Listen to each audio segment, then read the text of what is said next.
Hello बच्चों आपका हमारे यूट्यूब चैनल दीपक सर क्लासेस में स्वागत है। बच्चों आज की क्लास में एक्सरसाइज 5.2 का क्वेश्चन नंबर 9 करेंगे। एक बार क्वेश्चन को रीड करो। क्वेश्चन क्या कह रहा है, ध्यान से समझना। अगर एक एपी की थर्ड और नाइन्थ जो टर्म है वो 4 और -8 है, ठीक है।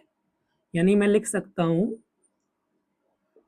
थर्ड टर्म जो है, थर्ड टर्म 4 है और नाइन्थ टर्म कितनी है, -8 है, दिया हुआ है ना। पूछा है इस एपी की कौन सी टर्म जीरो होगी, ठीक है।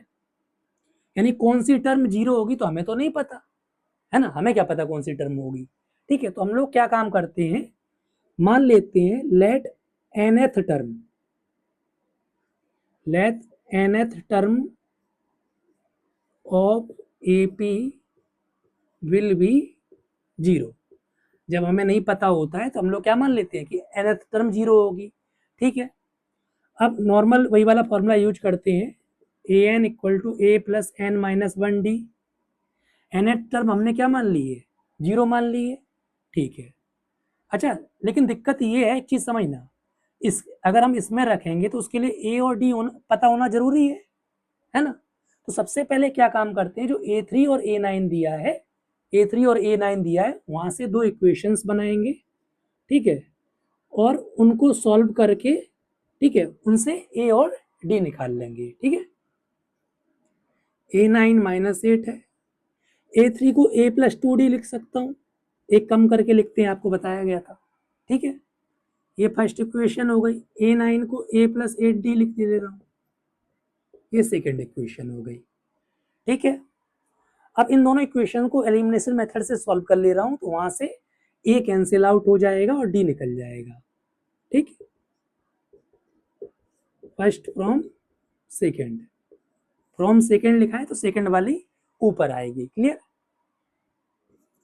ए plus 8D is equal to -8 और दूसरी ये ए प्लस 2D है। सब्ट्रैक्ट करना है तो सब्ट्रैक्ट में साइन चेंज हो जाती है, ठीक है, मार्कर चेंज करना पड़ेगा,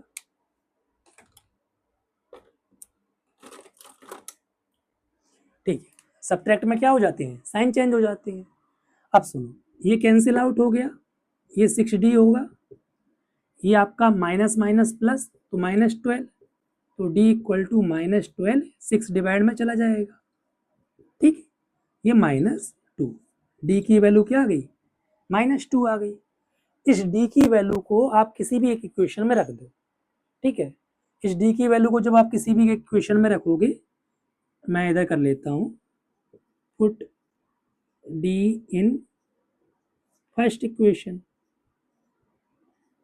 में रख दे रहा हूँ D की वैल्यू को, ठीक।